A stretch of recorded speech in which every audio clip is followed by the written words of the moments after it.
Baik,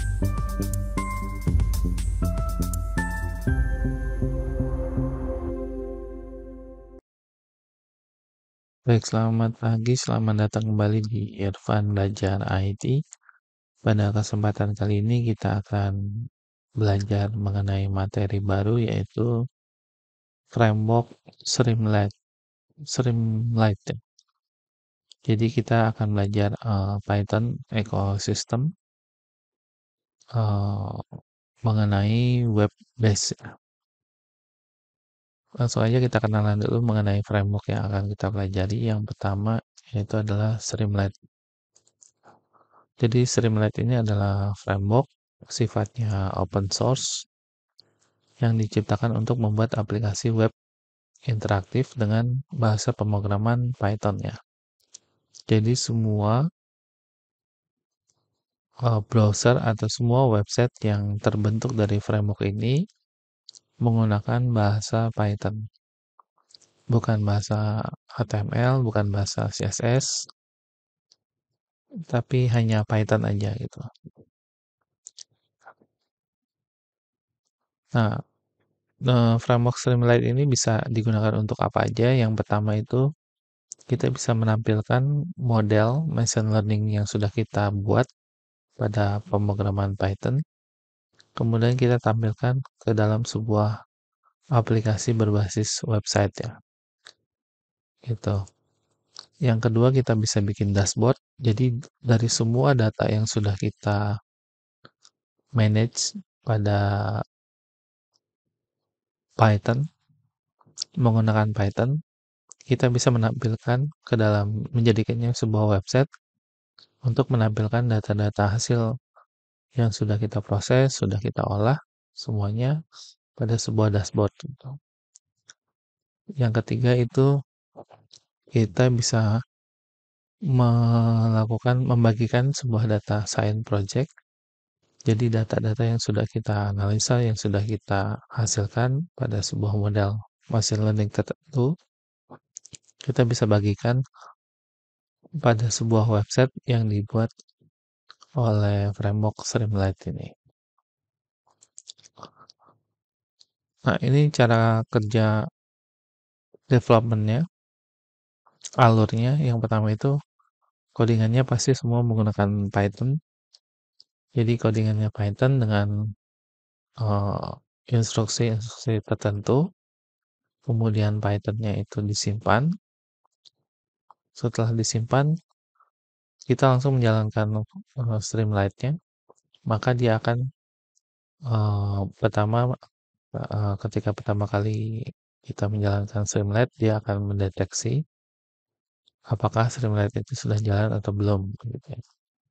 Kemudian lalu menampilkan semua datanya pada browser, pada sebuah website ya.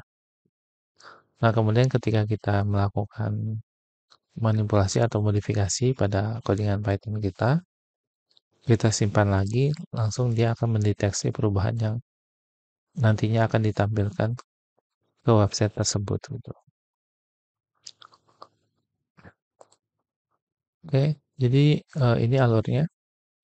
Yang pertama kita ada merubah source code atau ada modifikasi sebuah source code atau ada interaksi dari user men-trigger sesuatu, dia mengklik button atau mengklik button atau mengklik checkbox dan lainnya submit sesuatu, maka yang dilakukan oleh framework Streamlit adalah menjalankan callback-nya, dia akan menjalankan kembali perintah-perintah atau instruksinya, biasa disebut dengan rerun.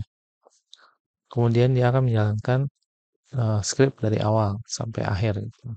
Dari atas sampai bawah biasanya ya. Kemudian hasilnya akan ditampilkan pada sebuah browser. Nah ini yang menjadi bukan kelemahan ya, tapi menjadi faktor yang harus diperhatikan ketika kita menggunakan framework Streamlit, yaitu semua perubahan yang akan kita lakukan pada codingan Python kita atau interaksi dari user, maka eh, Python-nya atau aplikasinya itu akan dijalankan kembali dari awal gitu. Jadi kalau misalkan ada sedikit aja perubahan, maka dia akan menjalankan kembali aplikasinya dari awal. Itu akan memakan cost yang besar sekali untuk deployment ya, untuk menjalankan sebuah program pada browser gitu. Nah, solusinya adalah kita menggunakan caching.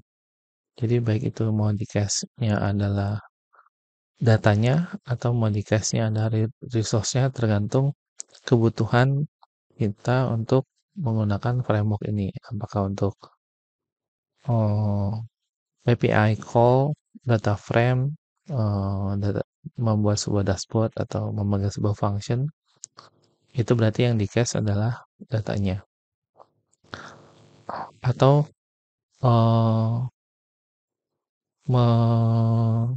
menampilkan atau mengeluarkan hasil dari sebuah machine learning atau koneksi pada sebuah database, berarti yang di cache adalah resource-nya. Gitu.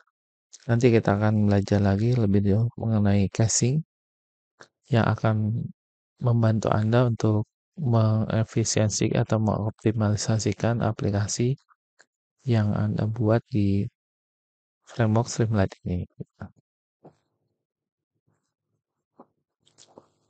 Apa aja sih yang bisa kita lakukan di framework Streamlit ini? Kita bisa melakukan display text, jadi sama seperti tugas dari HTML, yaitu menampilkan HTML dan CSS ya, menampilkan pada sebuah browser. Kemudian kita bisa membuat sebuah plot. Biasanya kita menggunakan plot menggunakan matplotlib atau plotly ya, plotly ya, gitu. Itu juga bisa ditampilkan di Streamlit di sebuah website. Ada lagi fiturnya adalah interactivity, yaitu misalkan klik button, radio button, checkbox, ada semua form, slider, dan lain sebagainya ya. Kemudian dia juga bisa layaknya seperti halaman website, ada beberapa page, multiple page ya. Selain itu juga kita bisa melakukan stateful apps. Jadi pada satu halaman atau satu aplikasi itu kita bisa melakukan perubahan angka ya atau nilai ya pada halaman tersebut gitu ya. Terakhir kita bisa menghubungkan aplikasi web base kita menggunakan database tertentu.